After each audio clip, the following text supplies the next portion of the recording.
आसिम एजाज साहब, आप मुझे सुन रहे हैं जी? ये बताइए, क्या आजम खान अपने उम्र के इस चौथे चरण में रामपुर में अब सियासी तौर पर अकेले हैं? क्योंकि उनकी पार्टी से कोई बड़ा नेता, कोई बड़ा चेहरा उनके साथ कहीं दिखता नहीं अब रामपुर में। और कल जब पर्चा हुआ, भरा गया, नॉमिनेशन हुआ आसिम रजा का, तब भी आजम खान और जिसको पर्चा भरना वो दो ही लोग। जी एजाज साहब, मैं इस बात से अपनी बात शुरू करूंगा। दौरे हयात आएगा आसिफ रजा के बाद, इब्तिदा हमारी इंतहा के बाद। मैं आपसे ये कहना चाहता हूँ कि जिस वक्त आजम खान साहब ने सियासत की थी जी, उस टाइम आजम खान साहब एक नौजवान और एक उभरते हुए लीडर थे। उनका बहुत अच्छी तरह से पार्टी ने यूज किया जी, और उनको यूज करने के बाद जब वो एक इस पड़ाव पे आए कि उनकी राजनीति पे, तो पार्टी ने किनारा करा। पार्टी ने किनारा क्यों करा, इसकी कई वजहें हैं। देखिए, एक तो उन पे जौहर यूनिवर्सिटी का बनाने का इल्जाम, और दूसरा जो जौहर यूनिवर्सिटी में चोरी का कुछ सामान निकलने का इल्जाम। अब ये कानूनी दांव पेच है कि सही है या गलत है, मैं इसको तो नहीं कहता, लेकिन आप ही के मीडिया के माध्यम से दिखाया गया, वहां पर नगर पालिका की कुछ मशीनें निकलती हुई, जी हाँ, आप ही के माध्यम से दिखाया गया कुछ किताबें निकलती हुई। तो इसका जो असर पड़ा वो पार्टी पे बहुत ज्यादा पड़ा। पार्टी ने इसीलिए किनारा करा। कुछ आजम खान की अपनी भी कमी रही कि उन्होंने किसी नौजवान को रामपुर में भरने नहीं दिया सिवाय अपने बेटे के अलावा। हम लोगों ने 25 साल आजम खान साहब को दिए अपनी जिंदगी के। आजम खान साहब ने कभी किसी रामपुर के अलावा उत्तर प्रदेश का किसी भी विंग में हम लोगों को ओहदा नहीं दिलवाया। वो नहीं चाहते थे कि रामपुर के लोग उत्तर प्रदेश देखें, लखनऊ देखें, मलियाबाद देखें या फरुखाबाद देखें। वो नहीं चाहते थे। वही चाहते थे सिर्फ रामपुर के लोग रामपुर में ही रहें, मेंढक के कुएं के रंग रहें। आज उसी का नतीजा रहा कि आजम खान जब कल पर्चा भरने गए तो उन्हें शहर का आदमी कोई नजर नहीं आया, सिर्फ देहात उनको भारी करने आ गया और देहात भी दफ्तर तक रहा उनके। और जब वो पर्चा दाखिल करने गए तो मुश्किल से शहर के कुल चंद लोग, 15-20 लोग जो उनके साथ थे। और हम लोगों ने, नौजवानों ने, उसमें कई लोगों ने, अभी लोकसभा में भी आसिम राजा को उन्होंने टिकट दिया था, बहुत बुरी तरह से उनकी हार हुई। और हम लोगों इसी का हमें विरोध है कि उन्होंने कैंडिडेट सही नहीं उतारा। ठीक बात एजाज साहब, ठीक बात आप ही कह रहे हैं कि जैसा बोगे वैसा काटोगे। जी जी बिल्कुल, मूल बात इतनी सी है। सुशील दुबे जी,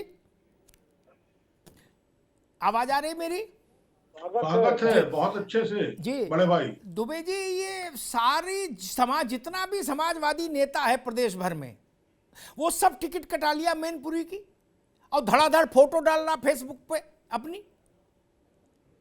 रामपुर तो कोई दिख ही नहीं रहा। चुनाव यहां भी है नहीं। आजम खान अपनी जिंदगी के सबसे बुरे दौर से गुजर रहे।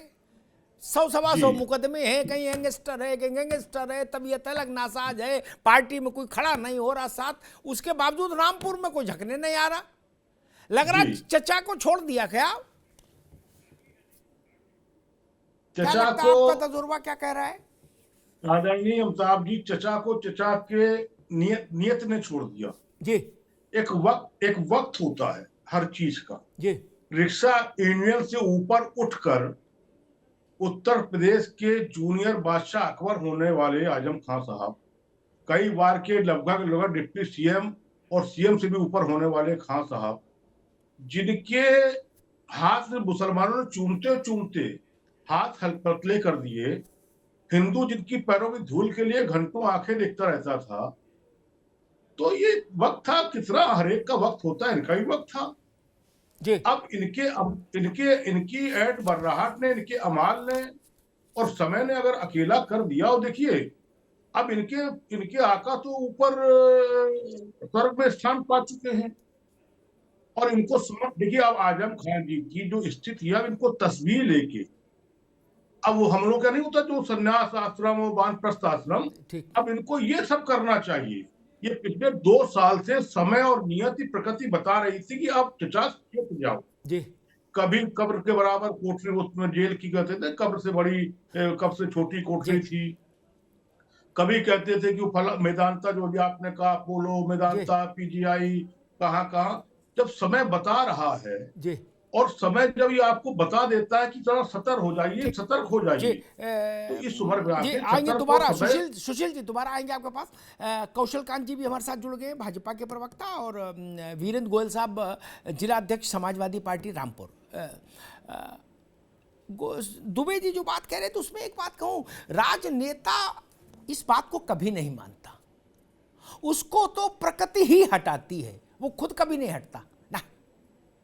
उसको हमेशा लगता है कि मैं बेशकीमती हूं। एक तो बात ही समझे। दूसरी बात, मुझे याद है, ये मसला आज का नहीं है कि आज अकेले हो गए। आजम खान जेल में रहे, फिर अस्पताल में रहे। मुलायम सिंह जी तब थे, वो देखने तो नहीं गए, देखने तो नहीं गए थे। लेकिन गायत्री जब जेल में गया तो मुलायम सिंह जी जेल गए देखने गायत्री को।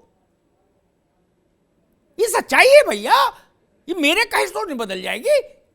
गायत्री प्रजापति से मिलने नेताजी जेल में गए थे, लेकिन आजम खान नहीं आए। आजम खान ने कहा भी कि बड़े नेता हैं, हो सकता है मेरा नंबर भूल गए हों। अब ये है, इसलिए मैंने कहा कि अब चचा अकेले हो गए, अब कुछ है नहीं मामला। गोयल साहब, आपको मेरी आवाज आ रही है? गोयल साहब जुड़े हैं भाई? सर, आजम खान साहब जो हैं जी, वो बड़े नेता हैं, ये बात सही है, और रामपुर की जनता ने उन्हें बनाया है बड़ा नेता जी। और आजम खान साहब ने रामपुर की जनता के लिए काम किया है जी। आजम खान अपने लिए बड़े नेता नहीं बने, यहाँ की जो गरीब जनता, मजलूम जनता, उनके लिए। ठीक, हाँ एजाज साहब, ठीक है, आएंगे आपके पास दोबारा। मैं वीरेंद्र गोयल साहब को, आप, मेरी आवाज आ रही है? अब आई आपकी आवाज? नहीं, मैं वीरेंद्र गोयल साहब आपसे बात कर रहा हूं। मैं वीरेंद्र गोयल ही बोल रहा हूं सर। जी जी, हाँ वीरेंद्र गोयल साहब, मैं समझना ये चाह रहा हूं कि समाजवादी पार्टी के लीडरशिप ने इनको अकेला क्यों छोड़ दिया, आजम खान? समाजवादी पार्टी के लीडरशिप ने इन्हें अकेला नहीं छोड़ दिया जी, क्योंकि देखिए कानूनी मुकदमे की वजह से वो कानून से हमें लड़ना था। समाजवादी वाले किसी लीडर ने, समाजवादी वाले किसी कार्यकर्ता ने रामपुर में इसको नहीं छोड़ा है। गोयल साहब के लिए भी, गोयल साहब एक बहुत शानदार आदमी है, लेकिन जिस शख्स को भी आए जो अभी लोकसभा में बहुत बुरी तरह से हार मानी है उन्होंने। ठीक ठीक। रविंद्र पटेल साहब, रविंद्र पटेल, आपको आवाज आ रही है? बिल्कुल बिल्कुल सर, बिल्कुल भाई साहब शुरू से ही आवाज आ रही है। बोल दिया करिए तो हमको लगे कि हाँ मामला ठीक हाँ है। सर, हाँ सर, हाँ सर, हाँ सर। पश्चिमी उत्तर प्रदेश में आजम खान एक बड़ा फैक्टर रहे, है ना? लगभग 45 साल, 40-45 साल, ठीक जी। जिस पार्टी से आपका गठबंधन है उस पार्टी के वो सबसे बड़े मुस्लिम चेहरे रहे। जी। आज ये स्थिति हो गई कि वो पर्चा दाखिल कराने जा रहे हैं अपने शागिर्द का, तब वो और शागिर्द और वकील। ऐसी स्थिति क्यों बन गई, आपको क्या लगता? सर देखिए, सबसे पहले तो मैं आपके डिबेट को शुरू से ही देख रहा हूं, और आज मैं देख रहा था कि जो सबसे पहले जिन्होंने अपने विचार रखे वो तो उनकी खिजन थी कि हमें विकास करने का मौका नहीं दिया गया, रोक दिया गया, ये तो उनकी खिसियाहट थी। अच्छा। अब जरा मैं आता हूँ सुशील भैया पे, बड़े भाई हमारे। हाँ, तो मैं इनको बताना चाहता हूँ कि शेर अकेला चलता है और उसका अपना एक क्षेत्र होता है, कितनी भी कोई उछल कूद कर ले। हाँ, आजम खान साहब अकेले रामपुर के लिए काफी हैं, और रामपुर और आजम खान एक दूसरे के पर्याय हैं भैया। मुझे कहने में कोई अतिशयोक्ति नहीं है कि अगर एक तरफ रामपुर की बात जब आती है, अगर रामपुर आजम खान का होता तो लोकसभा जीतते। अगर रामपुर लोकसभा बोलने मत दीजिए, अभी केवल उनकी बात आएगी, अभी केवल रविंद्र की बात। जी जी। हाँ, तो रामपुर और आजम खां साहब एक दूसरे के पर्याय हैं। अब आता है आपका सवाल जो जिस पर हम डिबेट कर रहे हैं कि उत्तर प्रदेश में 3 सीटों पे उपचुनाव हो रहा है, मैनपुरी, रामपुर और खतौली। खतौली हमारे कोटे में है, मैं अभी वर्तमान समय में खतौली में बैठा हूं। मैं तो पूर्वांचल का आदमी हूं लेकिन पश्चिम में हूं। और मैं कहना चाहता हूं कि देखिए, नामांकन करने का एक संक्षिप्त और संक्षेप प्रकरण है। हमारे पार्टी के उम्मीदवार भी गए थे मदन भैया नामांकन करने, तो भी 2 वकीलों के साथ और पार्टी के प्रस्तावों का समर्थक के साथ। हम सब लोग जिम्मेदार लोग हैं, वहां किसी भीड़ की जरूरत नहीं होती है। अब आपका जो मुद्दा है सर, कि आजम खां साहब स्वयं में अपने आप में एक बड़े मजबूत स्तंभ हैं। ठीक है, वो समाजवादी पार्टी के ऐसे